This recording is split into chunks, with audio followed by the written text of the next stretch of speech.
By the end of this story, you may never look at a forest the same way again. Chernobyl, a name you know, a disaster you've heard told 1,000 times. But there's a part of the truth no one ever told you. It's not just about radiation. It's not just about an exploded reactor. Just steps away from the heart of the disaster lies a place science still struggles to explain.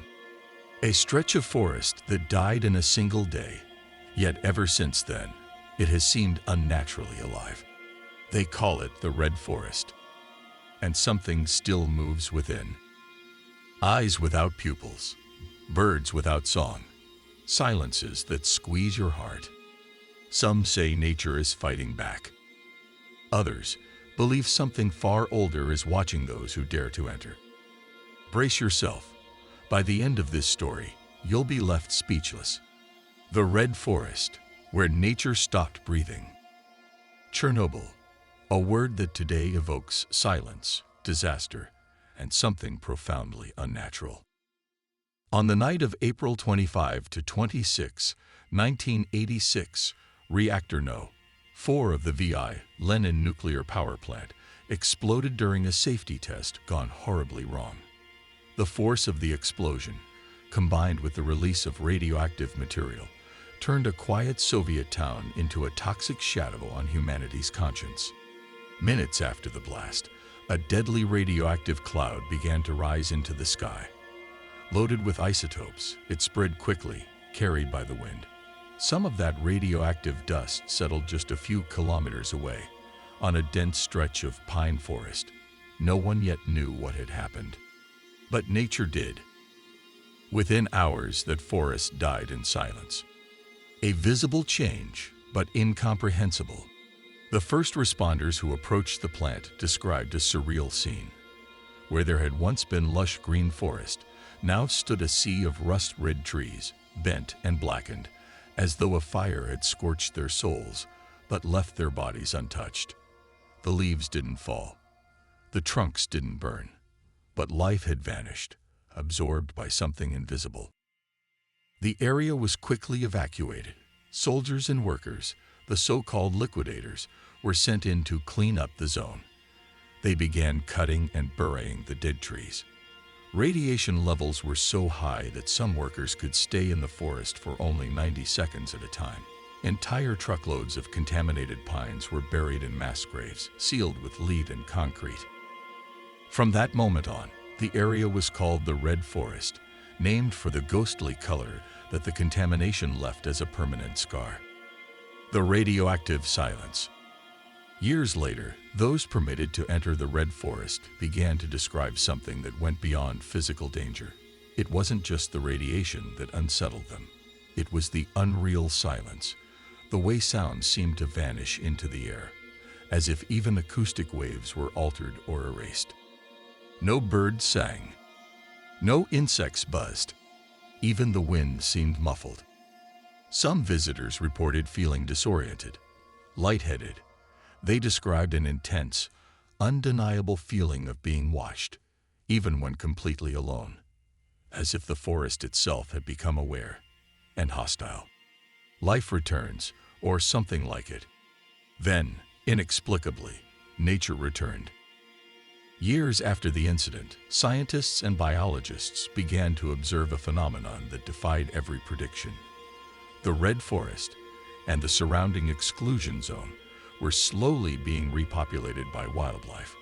Wolves, boars, elk, lynxes, Przewalski's horses, even rare bird species, began nesting and roaming through the ruins of radioactivity. At first, it was hailed as a triumph. Nature's revenge, some called it, a testament to its resilience. But something felt wrong. Some of the animals displayed unnatural behavior. Wolves, for instance, moved in packs with unusually synchronized, strategic coordination. Certain specimens had glassy, vacant eyes, but showed no trouble navigating terrain. Rodents built nests in soil with radiation levels instantly lethal to humans. More disturbing still, in those nests and dens, researchers found deformed embryos, stillborn young with severe mutations, and in one case, never officially reported, a two-headed crow. A disturbing encounter.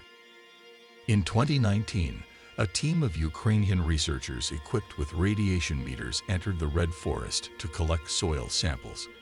It was a routine mission.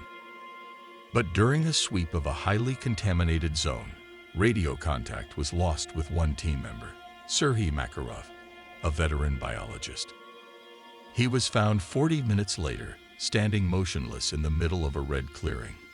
His Geiger counter was screeching uncontrollably. Makarov didn't speak. He was trembling, eyes wide open, staring at something deep between the trees. It took 5 days before he could speak again. When he did, he uttered just one sentence. "The forest looked inside me." The plot twist, a lost recording. In 2021, an independent documentary filmmaker managed to obtain a corrupted audio file recovered from the team's body cam during Makarov's expedition. The recording was mostly distorted, but a few seconds were clear. There was a strange sound, like a heartbeat, but not organic, rhythmic, mechanical. Then a voice. A human voice, but it belonged to none of the crew. It spoke in an ancient, archaic form of Russian, and it said, "It is not the forest that died. It is we who became part of it." The source of the sound has never been identified. The recording vanished from the internet just weeks after it surfaced. The filmmaker disappeared while editing the final cut of his documentary.